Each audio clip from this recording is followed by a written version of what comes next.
Thank you so much, Gediminas and Nomada, for inviting, and it's an enormous pleasure to be able to speak here with you about my research. In fact, I'm not a swamp thinker. I think it's important to delineate this. But I am thinking a lot about water, and tonight I prepared a little presentation of what was on my mind that I was thinking when working on this program, because it's in a way part of a bigger research that I'm working on.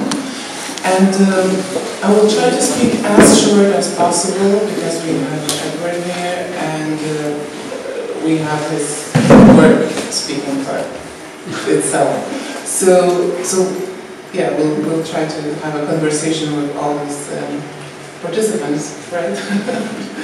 And yeah, so this is the full program is called Land, Water, Ice, Subsoil, and the Submarine.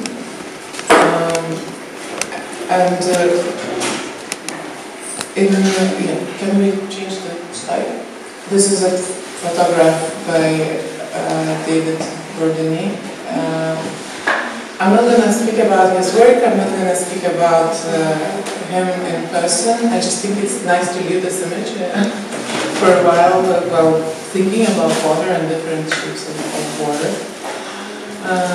So I'll read it so we save time, and there are not too many digressions. And if you have questions, please interrupt, ask, it's no problem at all.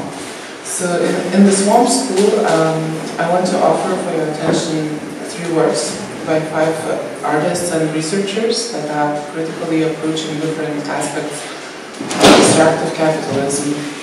These films join what I call a critique of oceanic regime, which invites us to think of water in a political way. It is an obvious fact that water is subject to infrastructure, and how infrastructure has the tendency to be exclusive, how easily infrastructure by differential inclusion becomes a mean of governing. Also, it is a fact that the sea level is rising, and communities which are first to feel direct disastrous impact of it are usually not the ones that contribute to the causes of the rise the most. These and many more are important instances of injustice that take shape in direct relation to water. However, I want to draw your attention to yet another range of topics related to the way we can acknowledge water presence in socio-political formations. I find it particularly productive thinking through the notion of wet ontology, proposed by geographers Ingrid Peters and Philip Steinberg. Wet ontology sets focus on thinking of planet Earth together with planet water, and I'm fond of the visionary charge and political potential of this notion, which I'm looking forward to possibly unwrapping together with you while watching and after watching the films in the program. And the program tonight and tomorrow consists of the following works.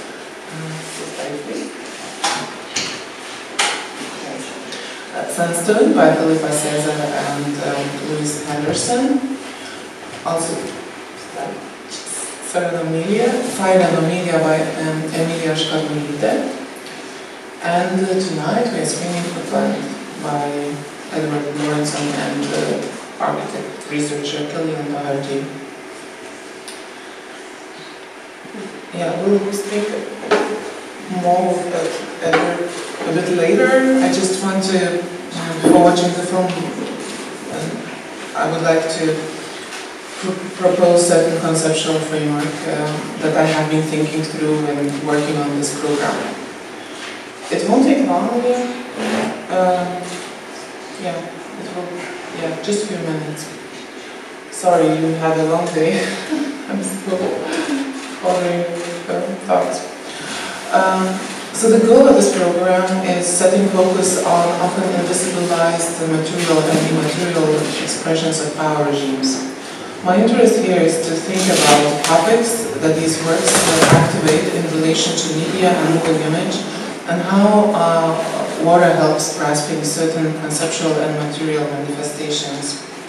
Geographer Philip Steinberg, in his monograph, The Social Construction of the Ocean, analyzes how colonial navy forces initiated first dividing the influence zones in the ocean space, how marine law formed the basis for international law, and how until now international law is being developed further in relation to marine law.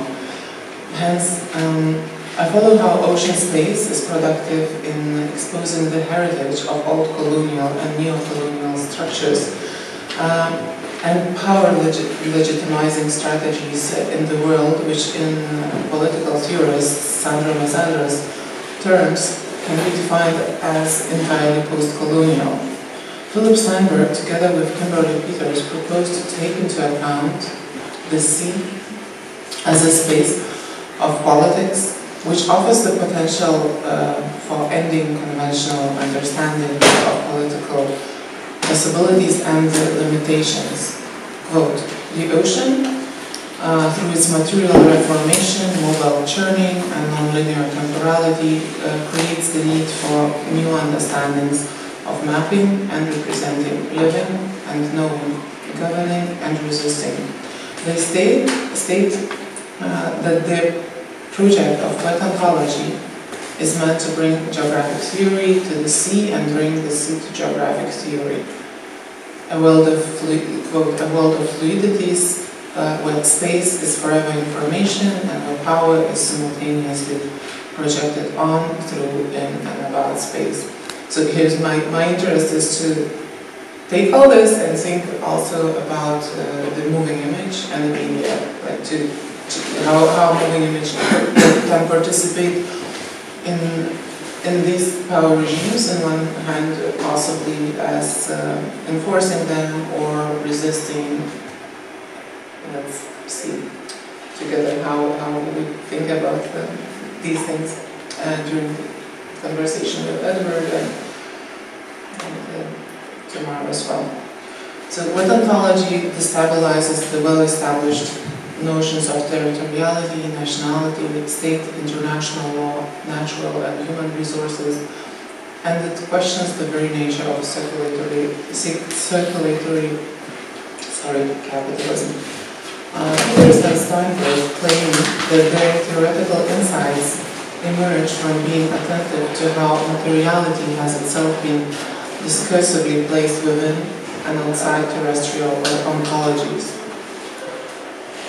They state that the ocean's value as a theory machine lies not in its existence as an object of alterity, whether real or imagined, but in the ways in which its materiality intersects with global political economies and territories, constructing a world interior of capital that both facilitates and disrupts the flows that constitute expansive capitalism. I see the films selected for this program as articulations addressing the complexities of what I call now oceanic regime, that is defined by military presence and questions of legal governance, most often associated with extractive capitalism. In a degree, oceanic regime can be defined by the notion of regime of logistics and the ways introduced by Deborah Cowan. I believe oceanic regime requires oceanic critique in order to address intricacies of the matter.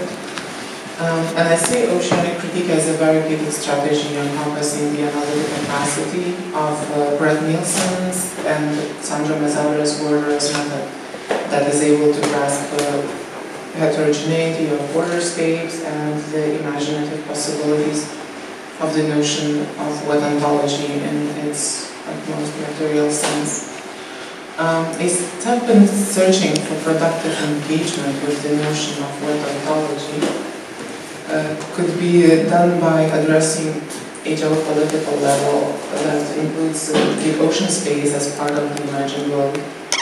In this sense, Peters and Steinberg asserted that, quote, with a methodology we propose, we can reinvigorate the direct and in-shape debate that are all too often restricted by terrestrial limits, end of quote. Though this changed perspective, situated in the ocean space, or rather on the fuller version of the world, the next step would require attempting, through this changed perspective, the next step would require attempting reimagining and therefore problematizing the accepted notions of time, space, mobility, and materiality. This means bringing the geopolitical into relation with the, this means bringing the geophysical into relation with the geopolitical, and resulting politics should not then simply be a politics of the solid land, but politics in relation to water, ice, subsoil, and the submarine. So my major inquiry here is how water, through its conceptual and material potentialities, can help rise questions and look for solutions in tackling the injustices and power asymmetries in the world. And this is under this, there's of course the questions of ecology and other complex issues. So I'm at the end of my introduction now, and I'm speaking about all three films today, because tomorrow I won't speak that much. So I just wanted to draw a framework of my thoughts, the way I'm thinking about media, water, and justice. So I believe that all three films in this program speak to the similar set of urgencies, though emphasis is articulated differently in each of them, and I'm looking forward to discussing them with you. And I'm done now.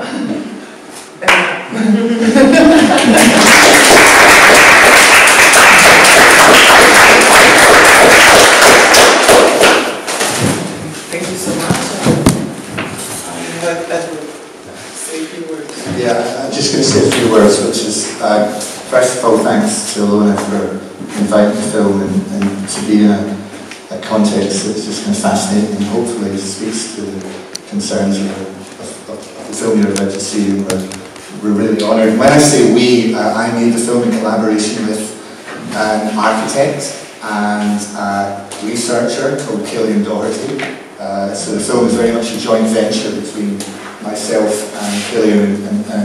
Cillian is an architect, and I think the film speaks to concerns around architectural practice, which is why we're so thrilled to be playing at the Biennale. And we're also thrilled to be part of the Swamp. So thank you to Nida and Venice for such a.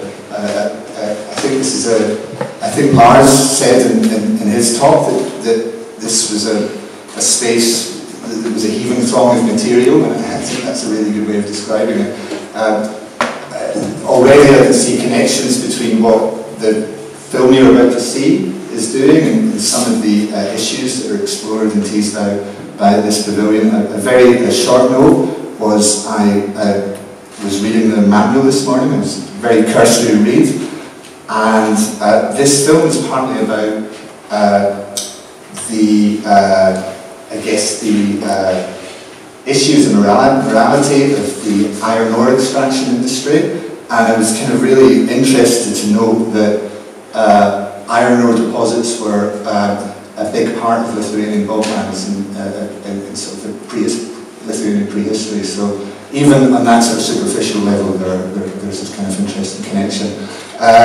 Gediminas mentioned the flies that are sort of hovering in front of the screen.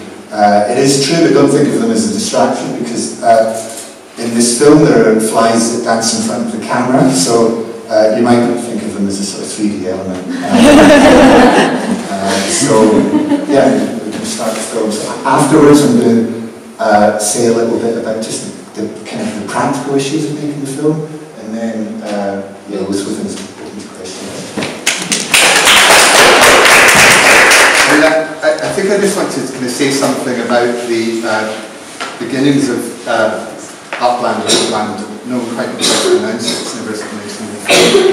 But it's pretty much what you see in the film. Cillian Doherty, the architect and the researcher I had mentioned, he contacted me about collaborating on a film about the caper. He'd seen a film that I made about a new town in Scotland that was built to house workers at coal mine. So a similar sort of setup. And that film made him think about 2 recent research trips that he'd made to Ikepa. So we raised some development money, spent not really a long time there, 6 or so days. And the original idea was to make a long-form project, but instead the short film that you see grew out of that sort of development material. So I think I should say from the off that I was there more as a curious observer than a specialist researcher, and the lines of inquiry sort of we opened up at the start originated and extended the existing interest of my collaborator Cillian in architecture in that part of West Africa. So in that sense, we kind of wanted to explore a number of concerns. The first was to kind of evoke through kind of filmic devices just how incongruous, just how sort of unusual this Scandinavian style town in quite a remote part of the Cape, how unusual that is. And that sort of sense of incongruity, which hopefully we evoke through the film, speaks for, we hope, the radical and actually quite violent nature of the intervention by Lamco, that's the mining company, on the landscape and more importantly on the local inhabitants. But also we wanted to explore the sort of hopes that were initially invested in that intervention, the sort of kind of utopian reputation that Ikepa had when the iron ore was being mined. And that's something you hear a flavour from the voice of a couple of the locals who remember Ikepa in terms of it being Liberia's New York or Liberia's Europe. And of course those hopes didn't last long. The iron ore ran out, Lamco left, and so for us, the ruins that you see in the film are much more powerful emblem of the mark that Lamco left in the area, because they speak to a sense of abandonment. But kind of further to that, we wanted to complicate that note of abandonment, because Ikepa and its environs are, of course, they're not abandoned at all. I mean, there's a community there, one that predated the arrival of Lamco and one that has established roots there and is kind of thriving today, and that's the Mano tribe that you see in New Ikepa. And our meeting and filming with them, that was something that wasn't so much planned. Indeed theirs is a story that's forgotten, certainly in the West. It's a forgotten town. And when I say that New Ikepa is not on the map, I mean it isn't on the map. And the Liberian who was kind of driving a car for us, he was local to the area and he'd never heard of this place. So and it's 10 miles away, So it was through our encounter with the Mano people in New Ikepa that we had cause to reflect on our own involvement in the process of making the film, our involvement especially when we were chronicling the kind of present day life of New Ikepa. And we see that in the film when Thomas basically starts taking the directorial reins from me in front of the camera, when he begins to kind of direct the villagers in a way that he thought that kind of I might want. And that was a particular moment that I thought at the time was a kind of disaster. But it was in retrospect I realised that our presence there kind of gave us a set of expectations notable expectations around exposure, i.e. that we would bring the story to a wider public. And it's not to say that we didn't want to do that, but it was just that I think that maybe the expectations invested in us it kind of troubled us, because there was no way that we could kind of deliver on that promise. And so in that sense, we began to think of our presence as researchers and filmmakers from Europe, in terms of a sort of faint parallel with the mining company itself, with Lamco. I mean, Lamco came to the area, a Western agent, kind of promising to transform things, and obviously it was a promise that not only did they not deliver, but they left the landscape in a really profound sense of sort of economic and environmental devastation. And documentary cinema even kind of shares a vocabulary with the extractive industry, this idea of prospecting for stories, scouting for locations, capturing material for exploitation in the edit. And I don't want to sort of overstate this parallel, but the point is that it sort of made us especially sort of reflective of our own part in the process, and we knew that it would be wrong to construct the film as if we were somehow sort of invisible facilitators, and that's why my voice comes in, and that was kind of late on in the edit where we were just kind of struggling with the material. I mean, basically the story of Jurkonytė is one that's densely layered, and the voiceover kind of adds a further layer. I think I'm going to finally end to respond to kind of Ilona's really perceptive thoughts on the theme of water, because water is kind of a motif that runs through the film, I think. Two of the key landmarks in the Lamco era Jurkonytė were the Olympic-sized swimming pool and the golf course, and both facilities require a huge amount of water and irrigation in what is generally a dry part of the world, except during the rainy season. Also the mountain itself, where the iron ore deposit was, it's kind of been inverted and excavated out, and what was once a solid and rising kind of mountainous kind of object is a crater that's filled with water. I mean, the mountain's become a lake basically. And it's also hard to think of Jurkonytė without thinking of the Atlantic Sea, because the iron ore, once it had been processed, it was put on trains.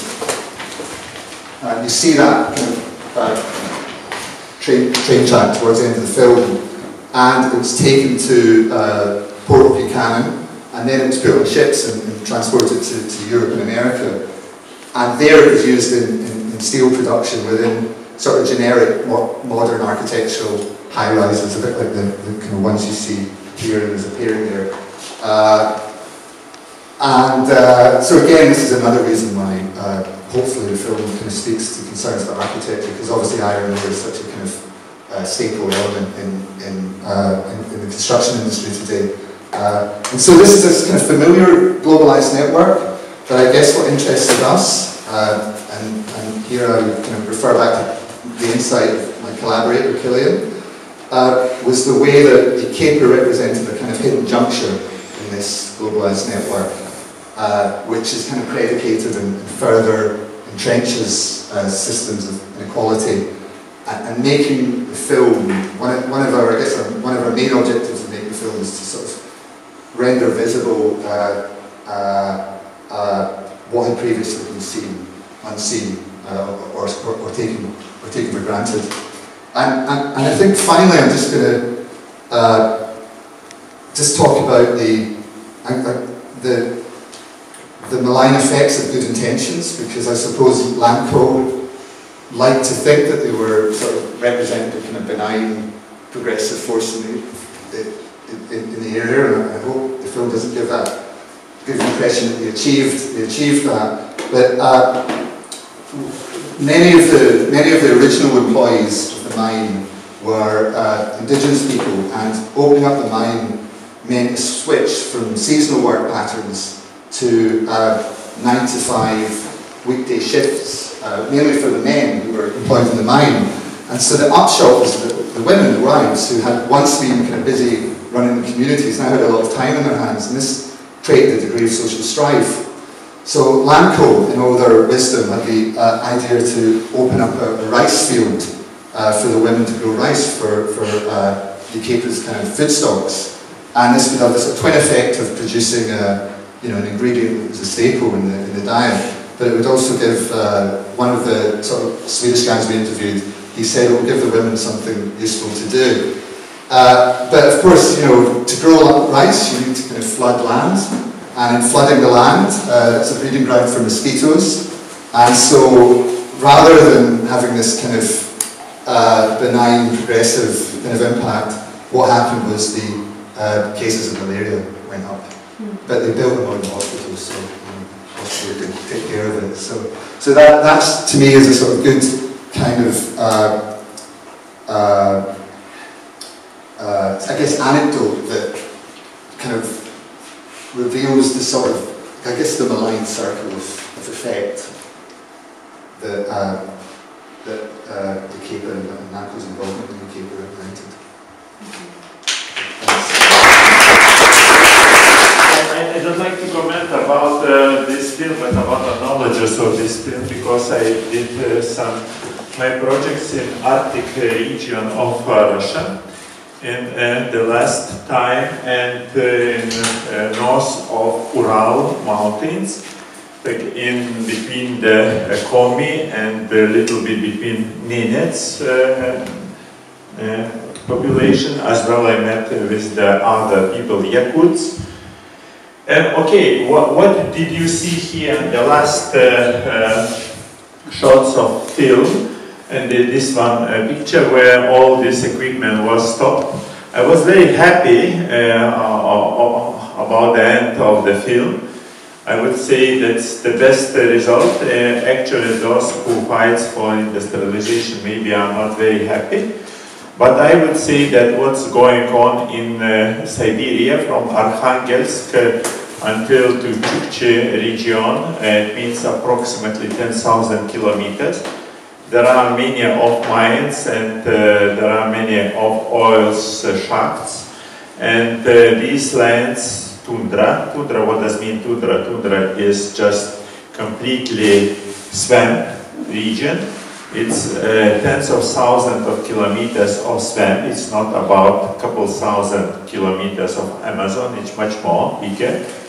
And these small nations are exploited because they use these monopolist oligarchs, use this, all of them, and they use these mines in order to take all coal. You know what's happened after it? They fulfill these old mines by water. And what does mean water, this after this building? It's not the same water what we are talking now in your project. It's poison water. It's not the same water. Or what does mean garbage after the mining? This garbage is not about living space. It's the people couldn't live in this region. No minutes, no animals, no beasts. That this guy who tell us about in film about the beast, it looks like anecdote. Okay, it looks like stupid guy who tell us enlightened people, about some prejudices, and we could laugh against him, look like who is stupid guy, he believe in this beast and so on. No, he's the most wise, the wisest in this stupid region of monopolists, which exploited every day and destruct everything here. And those natives who stopped this one exploitation, they are heroes. Even if they stop according and following which storytellings, it's not important, And what I say, the difference is, when you tell us, and you tell about Canada's natives, it's, on my opinion, fairy tale like it's beautiful land, or about Swedish or Sweden, natives this is the best story. There is Greenpeace in Nordic, in Norway. There is Greenpeace, you know, aggressive, anarchist, you know, this wild ecologist, you know. I completely support them, 100%. Sorry for my supporting. They are active until Murmansk. Then after Murmansk, 10,000 kilometers, it's just hell. We need to do films about them.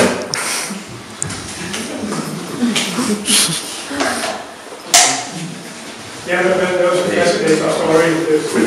This whole idea of Scandinavia and Iberia that produces America with mosquitoes. I mean, it's a very sobering counterpoint, of course, to the whole Scandinavian self-perception as moral world champions. So it's just a simple question: has the film been shown in Sweden yet? No, this is the second public screening, and we're a little bit trepidatious about showing it in Sweden.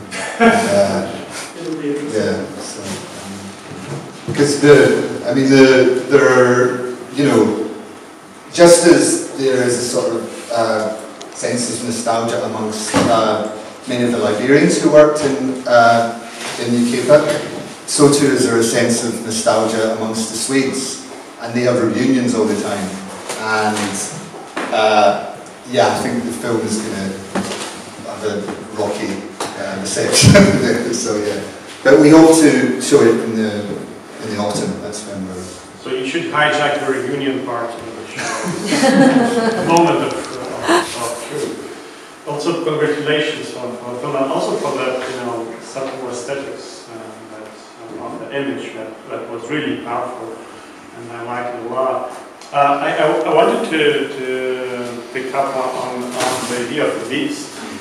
I mean, it's only the ending of the film, but it seems that you know there is the whole more, you know, the whole mythology of the whole, you know, storytelling on that. Did you get more knowledge? Did you acquire more knowledge on the?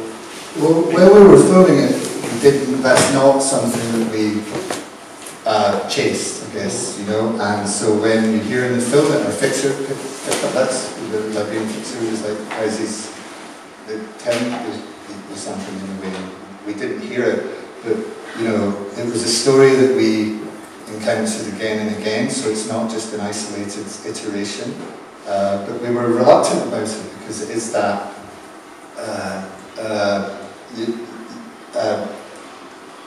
you know, it's a kind of spiritual system that we Westerners were, you know, kind of had to tread carefully around. But I should also say that there's also another spiritual side to the film, which is the Bible school, and no one's really picked up on that in Q&As. And I mean, that to us is fascinating for all sorts of reasons. One is that guy is a dentist from Ohio that makes him think he's qualified to do what he's doing, and he's lecturing on the book of Joshua, which is the book that's kind of one of the things he's concerned about is the land ownership and it's the land, milk and money and all that sort of thing. So we kind of wanted to find a balance between, I guess, kind of one religious or spiritual system and another. And they coexistent. Yeah, they do, because yeah, they could. Well, the instances of being encountered that were in coexistence. Yeah. Yeah, I wanted to comment as well about the overall aesthetics. And as a filmmaker myself, like I really adore everything.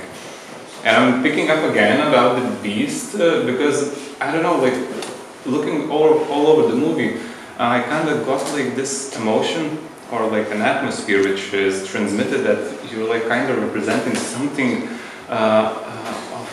reminiscent of like a natural like disaster. Maybe it's not the right word, but like natural occurrence that like capitalism comes and then like there was mountains and like all that the solid melts into air and now we have a lake there.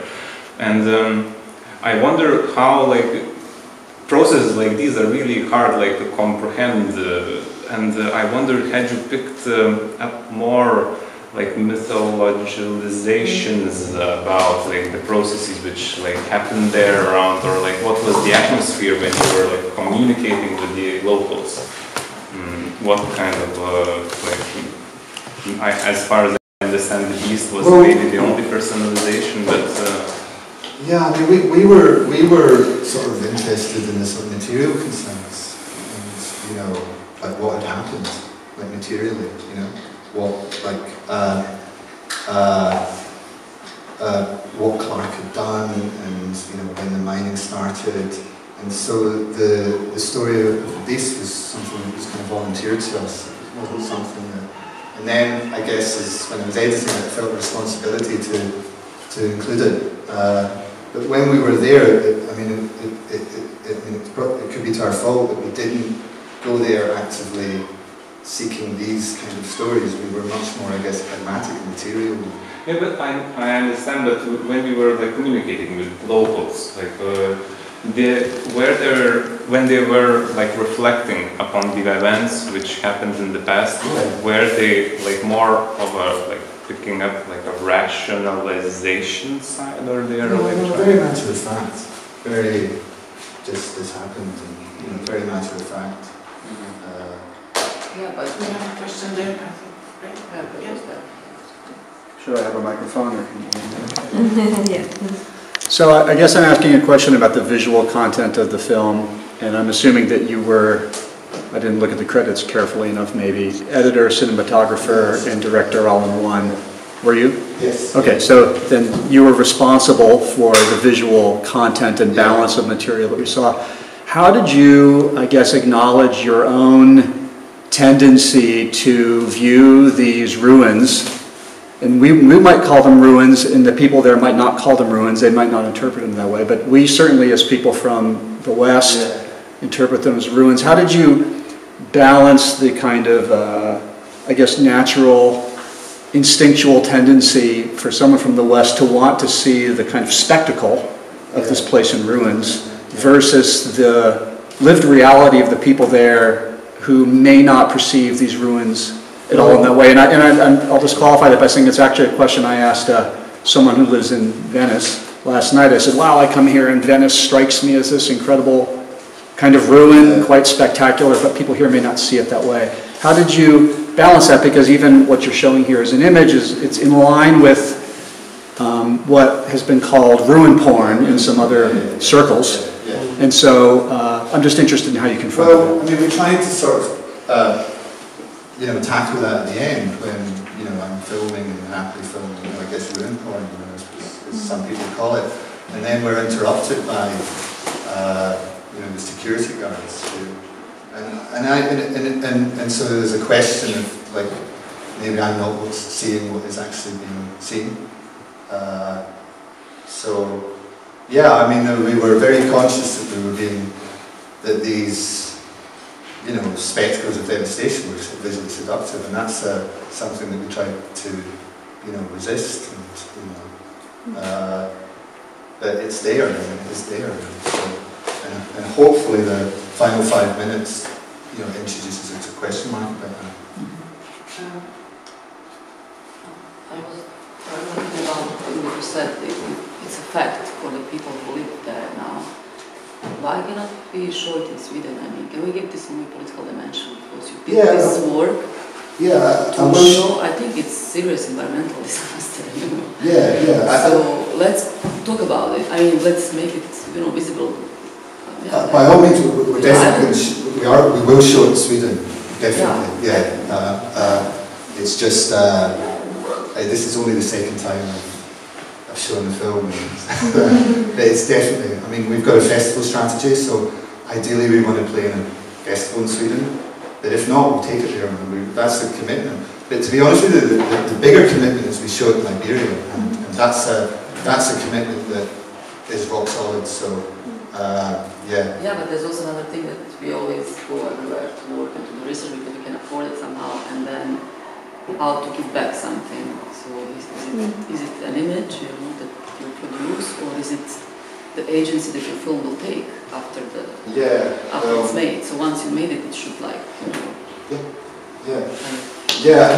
No, I absolutely agree with you, and we're definitely going to show it in Sweden, and then the film will have a life afterwards because it's been picked up by a distributor that sort of specialises in these sort of films, so it's going to have a life in an educational context that we'll support with the relevant material. So, you know, I definitely wanted to have the right sort of life as well, you know.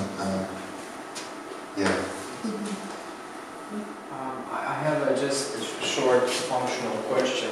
You mentioned several times like security guards. Yeah. Securing what and where? You see them. The town is actually owned by about 20 or so miles away. There's another mining company, an Indian mining company. Operating. Yeah, sort of operating. You know, while we were there, the iron ore price was dropped quite badly, so they were pulling out. And one of the things they do is that they've got security guards patrolling this town. There's very little there. This is securing basically ruins. Well, I mean, I guess the scrap value. But I mean, I don't, you know. Yeah. I'm sorry, I don't, you know. But there aren't a lot. I mean, but there are enough for us to be, you know, to earn their attention when we were filming. I mean, they were passing through. You should show it in Iceland, because we have this in Iceland we have this really strange, very similar scenario, like with aluminium and you know the highlands. Except, you know, it's like not so distant between Sweden and the place of exploitations in the same country. And there's exactly the same rhetorics and even the same weirdly folklore, you know, like invisible beings in Iceland. It's, you know, it's a very political, it's always related to, you know, the use of land and, you know, where people see elves, and it's very often because there is a, you know, a threat or a and you know, so it's it's a very, very amazing film to see for me, because it's just like almost a very local issue in Iceland. This with the aluminium, just different stuff, but yeah. So yeah, it'd be great to show it there. Is there anything else you want to add? No, just thank everyone. It's been a long time. So I wanted also to say that the stunning cinematography, and I really appreciate this collaboration. You mentioned that architects sort of like approached you, so this is like, you know, research coming from architecture. And for me this is also very important to see this kind of work, because it also speaks about architecture that is research architecture. Architecture is beyond building, but architecture is called, like, works with the idea of decolonizing itself, right? We know that, well, this is one of also the small challenge, you know, to understand sort of like the invisible, the uncanny part of architecture, right? Architecture has been involved in management, in administering, in colonizing, in parceling, sort of like in extraction and expulsion, right? You know, this is what Saskia Sassen is speaking about, you know, and to see this sort of like architectural project that takes this, conceptually, but also ethically, and also culturally, and is, is sort of like uses the architecture tools to recombine itself, you know, as a discipline. I think this is very important project, you know, and for me this is also a wonderful hybrid, you know, speaking in the Swantian terms, that the hybrid that brings the architecture tools and the media tools into the project, you know, that's, which is like no longer even possible to decipher where the architecture project and the media project sort of like, you know, end, you know. So again, getting back to your fluid sort of like, you know, fluid dynamics between the disciplines, you know. So no longer imagining fluid dynamics as part of the aero, astro, or the domain of the physics, but fluid dynamics of the media and architecture. So this is really congratulations.